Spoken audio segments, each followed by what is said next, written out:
आप सभी का स्वागत है। सब्जेक्ट वेंचर आज शिक्षक संकुल बैठक एजेंडा, शिक्षक संकुल डीसीएफ के भरे जाने और शिक्षक संकुल विद्यालय बैठक किस तरीके से आयोजित की जाएगी, इस पर चर्चा करने जा रहा है। मुझे उम्मीद है आप वीडियो को अंत तक देखेंगे और अपनी जिम्मेदारी समझते हुए सही से शिक्षक संकुल बैठक के एजेंडे के अनुसार कार्रवाई सुनिश्चित करते हुए शिक्षा के स्तर को ऊपर उठाने का प्रयास करेंगे। बैठक में किस तरीके से बिंदुवार आयोजन किया जाना है, इस विषय पर संपूर्ण चर्चा की गई है। अंत में शिक्षक संकुल डीसीएफ कैसे भरे जाएंगे, इस पर भी वीडियो में दिखाया गया है, तो वीडियो को ध्यान से देखिएगा।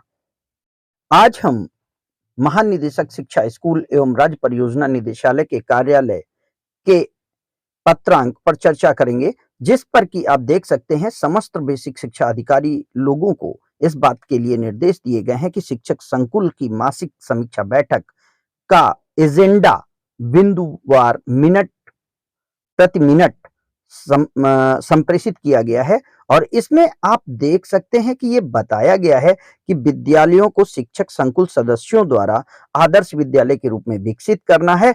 इसलिए विद्यालय को प्रत्येक विद्यालय को जुलाई 2023 तक निपुण विद्यालय का लक्ष्य प्राप्त किए जाने के संबंध में निर्देशित किया गया था। इसलिए कुछ निर्देश बताए गए हैं। शिक्षक संकुल द्वारा न्याय पंचायत स्तर पर शिक्षकों की मासिक बैठकों का आयोजन किया जाए, जिसमें शिक्षक अन्य विद्यालयों की बेस्ट प्रैक्टिसेस, नवाचार और विशेषता से सीख सकें। यानी दूसरे को रोल मॉडल बना करके जहां पर कुछ अच्छा हो रहा है उससे हम शिक्षा ले सकें। बैठक का एजेंडा, तिथि, स्थान, समय पूर्व में निर्धारित किया जाए। शिक्षकों और एआरपी को भी सूचित किया जाए। मासिक बैठक की समयावधि न्यूनतम 2 घंटे की होगी। यह बैठकें अनिवार्यतः शिक्षण अवधि के उपरांत ही आयोजित किए जाएं। तत्संबंधित एजेंडा बिंदु संलग्न है। इस पर मैं ध्यान दिलाना चाहता हूं कि क्या एजेंडा है और कैसे इस एजेंडे के तहत समय बद्ध तरीके से कुछ विषयों पर चर्चा की जानी है, कुछ कार्रवाइयां की जानी है, कुछ प्रोसेस पूरे किए जाने हैं। तो इस पर अब हम लास्ट में तीसरे नंबर पर देखिए, सभी शिक्षक संकुलों द्वारा अलग अलग तिथियों में मासिक बैठकों का आयोजन किया जाए। यह निश्चित किया जाए कि मासिक बैठकों के कारण किसी विद्यालय की शैक्षणिक गतिविधियां प्रतिकूल रूप से प्रभावित न हो। मासिक बैठक की अद्यतन स्थिति डीसीएफ में अनिवार्य रूप से भरी जाए। बैठक में एक ही शिक्षक द्वारा बार बार प्रतिभाग न किया जाए। शिक्षकों की प्रतिभागिता इस प्रकार सुनिश्चित की जाए कि प्रत्येक विद्यालय के समस्त स्टाफ शिक्षकों का रोटेशन के आधार पर शिक्षक संकुल बैठकों में प्रतिभागिता की जा सके। यहाँ पर बैठकों में विषयवार विषयों की शिक्षण व्यवस्था और उनको प्रभावी शिक्षण तकनीकी को अपना करके चुनौतियों और समस्याओं पर चर्चा करते हुए एक संभावित फीडबैक साझा करते हुए स्पष्ट समाधान खोजने का प्रयास किया जाए और जो बेस्ट प्रैक्टिसेस, नवाचार और प्रभावी शैक्षिक गतिविधियां हैं उनको समझने की कोशिश की जाए। शैक्षिक वीडियोस को भी शामिल किया जाए और उन पर चर्चा की जाए। इस क्रम में कहा गया है कि शिक्षक संकुल विद्यालयों को मार्च 2023 तक निपुण बनाने का लक्ष्य प्राप्त करने के लिए ये प्रयास किए जाने जरूरी हैं।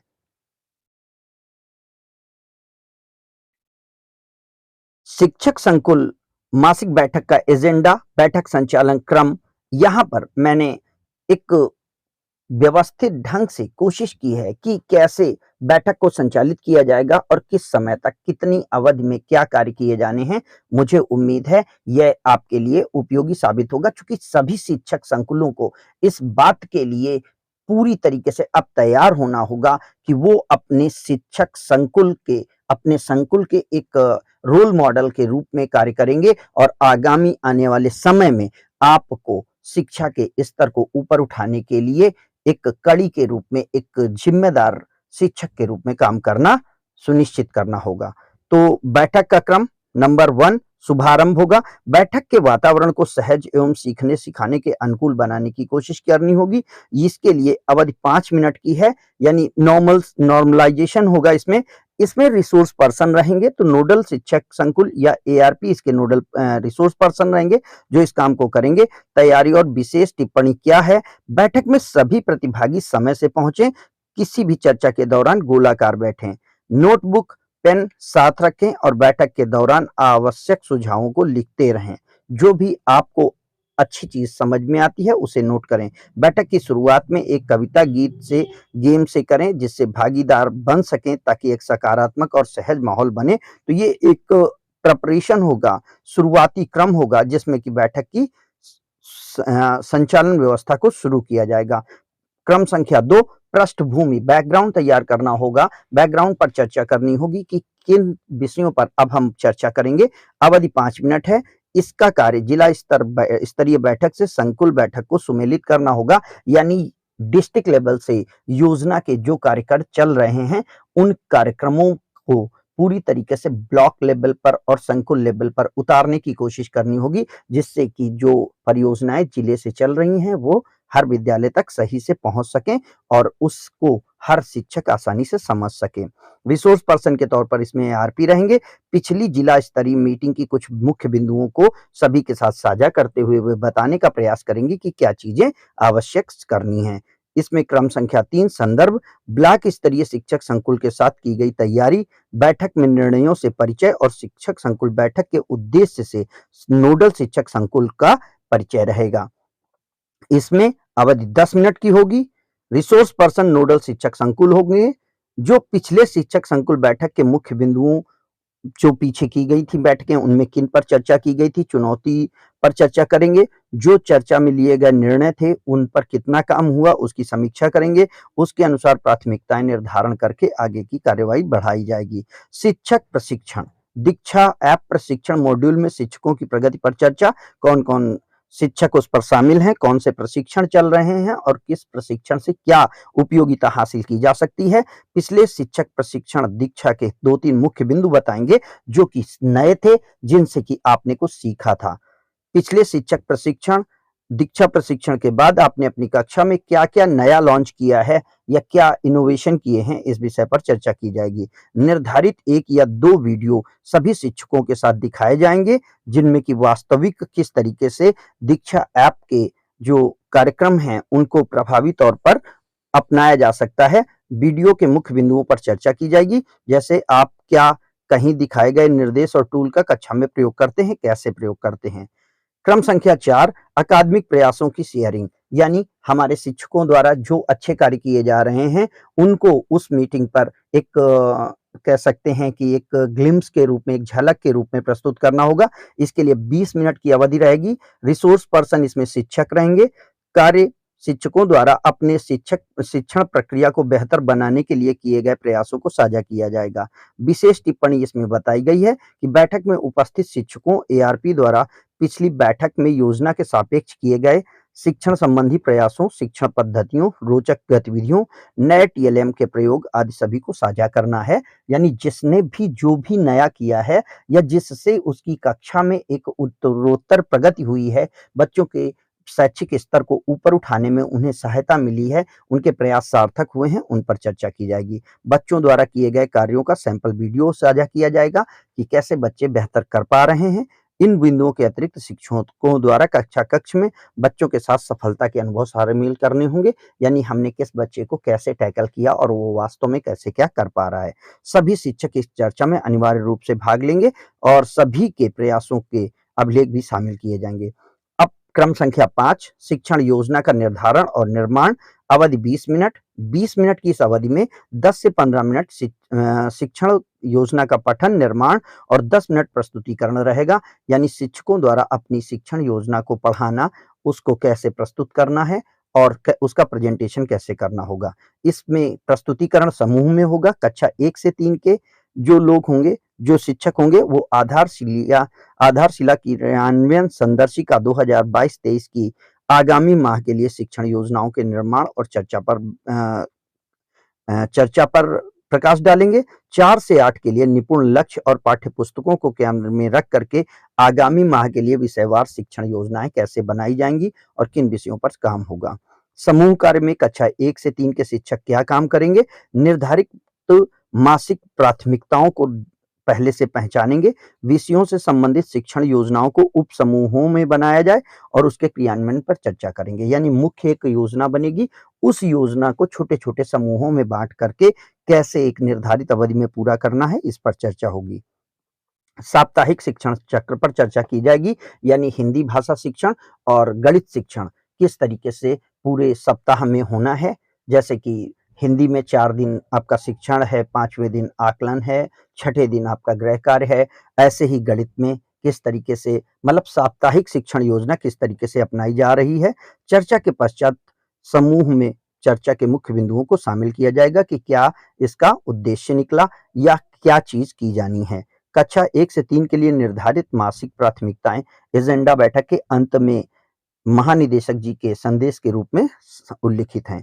कक्षा 4 से 8 में शिक्षकों के समूह में क्या होगा, विभिन्न विषयों से संबंधित शिक्षण योजनाओं को उप समूह में निर्माण करना और उसके क्रियान्वयन पर चर्चा करना।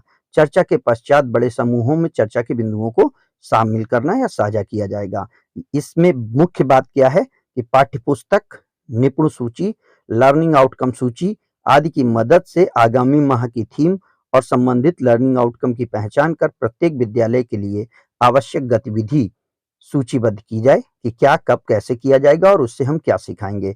लर्निंग आउटकम और गतिविधियों की यह सूची चिन्हित थीम संकुल स्तरीय अकादमिक योजना होगी, यानी संकुल वाइज इसे बनाया जाएगा और इसी में से सामग्री को चुन करके दैनिक शिक्षण योजनाएं विकसित की जा सकेंगी। यानी जैसे कि हम एक सप्ताह में बच्चों को क्या सिखाने की कोशिश कर रहे हैं और उसके बाद प्रतिदिन हम क्या सिखा रहे हैं, इस विषय पर चर्चा होगी।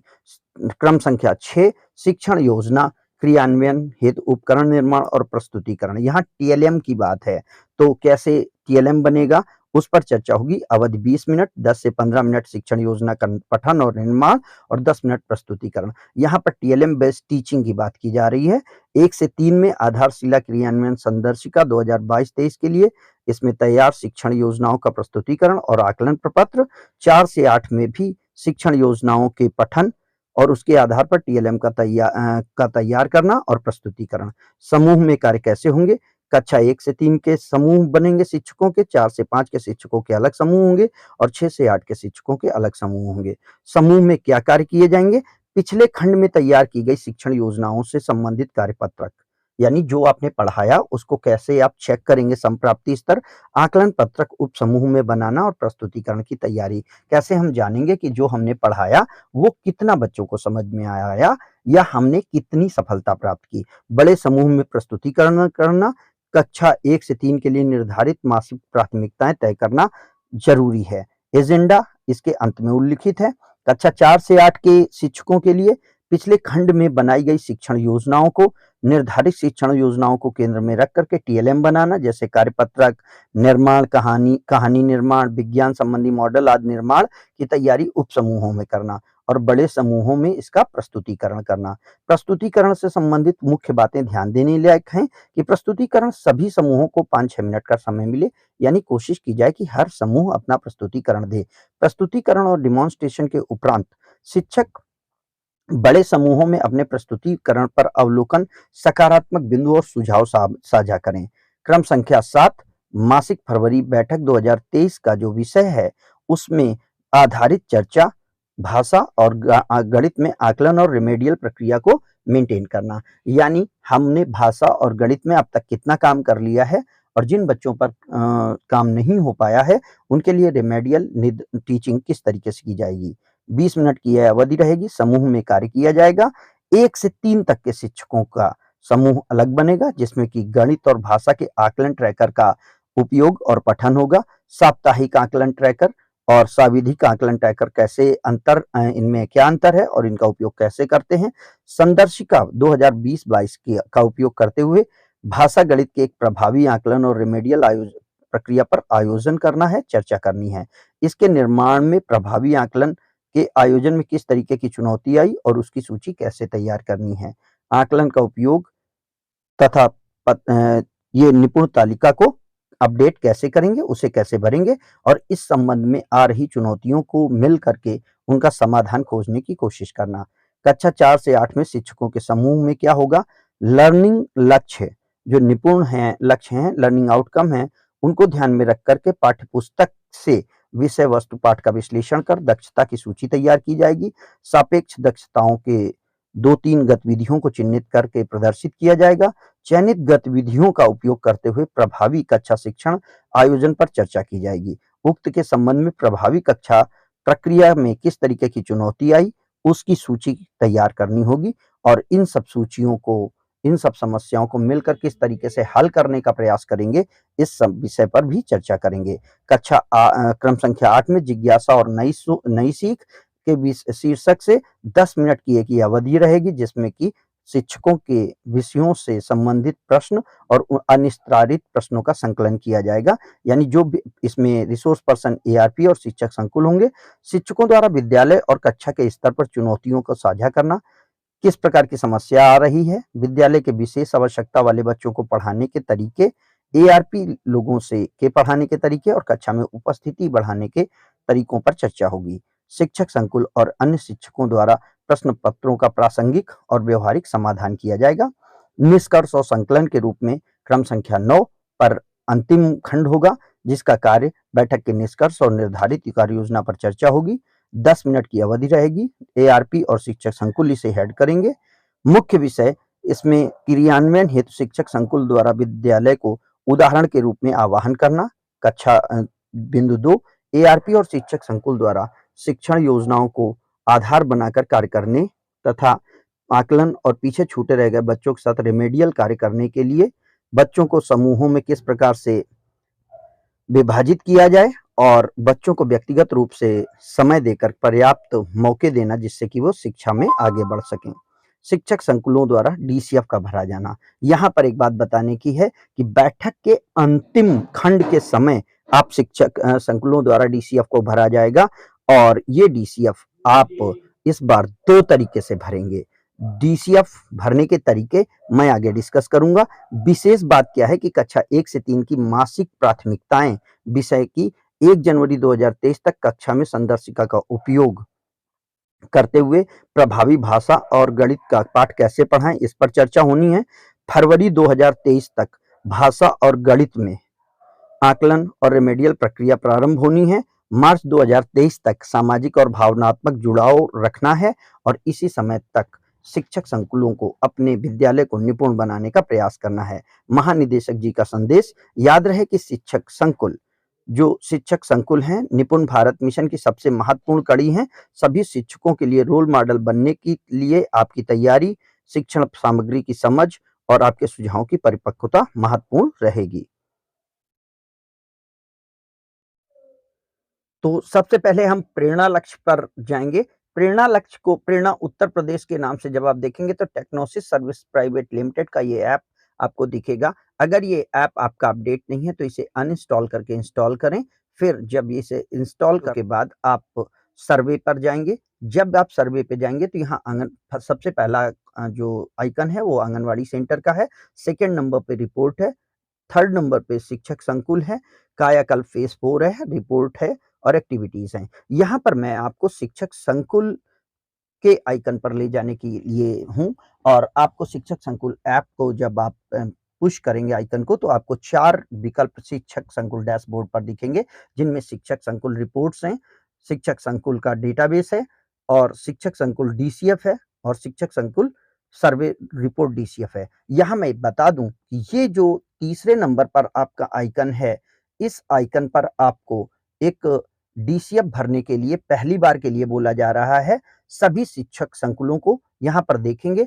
आवश्यक निर्देश, शिक्षक संकुल सर्व डीसीएफ सुरक्षित करने से पहले सभी फील्ड को चेक कर लें और अपने सुरक्षित किए गए सर्वे को दोबारा किसी प्रकार का सुधार और एडिट नहीं किया जाएगा। यानी आप एक बार अगर इसे सुरक्षित कर देते हैं तो आपको कोई भी संशोधन करने का ऑप्शन नहीं मिलेगा। तो इसे बहुत सावधानी से भरना है। मैं आपको याद दिला दूं कि माननीय महानिदेशक जी के निर्देशों के अनुसार 20 फरवरी को यह डीसीएफ सभी शिक्षक संकुलों द्वारा भरी जानी है। तो मैं इसे पुश करता हूं। आप देखेंगे यहाँ पर शिक्षक संकुल का नाम, हरदोई जनपद, ब्लॉक भेंदर, बहलोलपुर, डीसीएफ विद्यालय कोड आ जाता है। फिर बात आती है आपके विद्यालय में कितने कक्षावार शिक्षक हैं। तो यहाँ पर जितने भी शिक्षक आपके पास हैं, आपको उसके बारे में जानकारी देनी है। फिर आपके कक्षा 1, कक्षा 2, कक्षा 3 में कितने विद्यार्थी हैं, कक्षावार कितने विद्यार्थी हैं, यानी आपको अपने विद्यालय के कक्षा 1, 2, 3 की यहाँ पर टोटल नामांकित संख्या भरनी है। कक्षा 1, 2, 3 में कितने बच्चे कॉम्पिटेंट हैं यानी निपुण हो गए हैं, ये आपको कक्षा 1 में भरना है। यहाँ पर भाषा और गणित दोनों को लेकर के नहीं पूछा गया है, विद्यार्थी पूछे गए हैं, तो आपको ये देखना है कि टोटल में कितने विद्यार्थी निपुण हैं। क्या आपके विद्यालय में समूहवार विद्यार्थियों को निपुण बनाने के लिए शिक्षकों का चयन कर लिया गया है? तो अगर आपके पास कक्षा 1, 2, 3 में सभी शिक्षक हैं एक-एक करके हर कक्षा के लिए, तो आप इसे हाँ करेंगे। आपके विद्यालय में कितने शिक्षक पाठ्य योजना पर आधारित शिक्षण का अनुसरण कर रहे हैं? आप जानते हैं संदर्शिका पर पाठ्य योजना के अनुसार ही शिक्षण किया जा रहा है, इसलिए आप इसे हाँ करेंगे। अगर संदर्शिका के अनुसार पाठ शिक्षण किया जा रहा है तो। आपके विद्यालय में कितने शिक्षक साप्ताहिक शिक्षण चक्र का पालन कर रहे हैं? ये भी आप अपनी विद्यालय की स्थिति के अनुसार भरेंगे। आपके विद्यालय में कितने शिक्षक नियमित रूप से विद्यार्थियों का रचनात्मक आकलन कर रहे हैं, यानी आप इवैल्यूएशन कर रहे हैं, उनका आकलन प्रपत्र भर रहे हैं, साविधिक और साप्ताहिक आकलन आप पूरी तरीके से भर रहे हैं, तो आप इसे हाँ करेंगे। आपके विद्यालय में कितने शिक्षकों ने बीआरसी पर शिक्षक प्रशिक्षण में भाग लिया है? क्योंकि शिक्षक प्रशिक्षण सभी का करा दिया गया था, इसलिए आपको सभी के लिए बोलना है।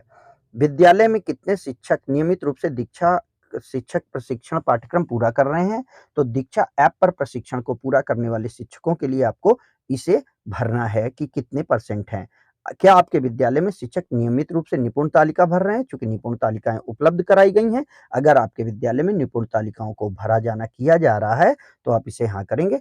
उक्त सामग्रियों पर निशान लगाएँ जो आपके विद्यालय में कक्षाओं में पहुँच गई हैं, यानी क्या-क्या चीज़ें पहुँच गई हैं, यहाँ पर आप देखेंगे। तो संदर्शिका आपके विद्यालय में पहुँच चुकी है, कार्यपुस्तिका आपके विद्यालय में नहीं पहुँची है, मैथ किट आप ब दिखाएँगे और बिग बुक ये सारी चीज़ें मिल चुकी हैं। तो यहाँ पर कार्यपुस्तिका को छोड़ कर के आप 3 चीज़ों को टिक करते हुए ओके का बटन दबाएँगे। फिर आपके पास क्या आपके विद्यालय में पुस्तकालय और रीडिंग कॉर्नर का प्रयोग नियमित होता है? अगर होता है तो हाँ, नहीं तो फिर आप ना लिख सकते हैं। आपके विद्यालय में सीखने के लिए कौन से प्रतिदिन वातावरण सृजित किए जा रहे हैं? पाठ का पढ़ाना, स्थानीय भ्रमण कराना, समूह चर्चा करना, समूह कार्य प्रस्तुतिकरण, व्यक्तिगत अभ्यास कार्य, इनमें से जो भी प्रक्रियाएँ आप अपने विद्यालय में कर रहे हैं, उनका आप यहाँ पर आकलन भरेंगे। इसके बाद कब आपके यहाँ टीचर लर्निंग मटेरियल को कितनी बार प्रयोग किया जाता है? इस पर आपसे पूछा गया है क्वेश्चन। आपके अनुसार विद्यालय कब तक निपुण हो जाएगा? तो आपको याद रखना है कि विद्यालय को निपुण बनाने के लिए आपको किस समय तक निपुण बनाया जाना है? तो आप विद्यालय को निपुण बनाने के लिए मार्च 2023, मई 2023 या जुलाई 2023 तक का आकलन प्रपत्र भरेंगे और तत्पश्चात इस सुरक्षित वाले बटन को दबा करके इसे आप सबमिट कर देंगे। एक बार ये डीसीएफ भर जाने पर इस पे किसी तरीके का संशोधन नहीं होना है। अनिवार्य रूप से यह डीसीएफ प्रत्येक शिक्षक संकुल द्वारा भरा जाना है।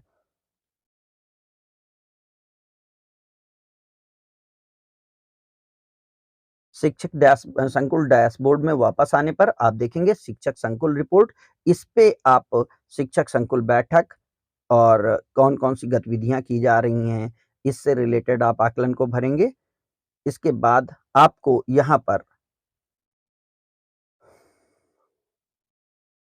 इसके बाद यहाँ पर विद्यालय में ऑपरेशन कायाकल्प के दौरान आपको क्या समस्याएँ आ रही हैं, उससे संबंधित डीसीएफ भरेंगे। यह डीसीएफ आपको शिक्षक संकुल बैठक के अनुसार भरना है और इसके पहले दिखाई गई डीसीएफ को आपको विद्यालय के क्रमानुसार भरना है। शिक्षक संकुल की मासिक बैठक, बैठक में सत्रों का आयोजन, किन-किन सत्रों का किया गया, क्या-क्या चीज़ें हुईं, आप उस पर चर्चा करेंगे। और इसके बाद उत्कृष्ट कितने लोगों ने बेस्ट प्रैक्टिसेज़ के द्वारा यहाँ पर अपना प्रेज़ेंटेशन दिया, इसके बारे में चर्चा करेंगे। क्या एजेंडा आपको बताया गया, हाँ या नहीं का वो करेंगे। यहाँ पर शिक्षक संकुल द्वारा ली गई मासिक बैठक योजना का चित्र लिए जाने के बाद इसे सेव किया जाना है और जब ये पिक्चर क्लियर हो जाएगी तो ये पिक्चर आपको सेव हो जाएगी। इसके अलावा आप दूसरी पिक्चर को भी ले सकते हैं। यहाँ पर मैं ये दिखाने की कोशिश कर रहा हूँ कि शिक्षक संकुल बैठक में एक से अधिक फ़ोटोग्राफ्स आप अपलोड कर सकते हैं, इसलिए केवल एक फ़ोटो को अपलोड करने का प्रयास ना करिएगा। तो इस प्रकार आप देख रहे हैं कि शिक्षक संकुल बैठक में एक से अधिक चित्र आप अपलोड कर सकते हैं।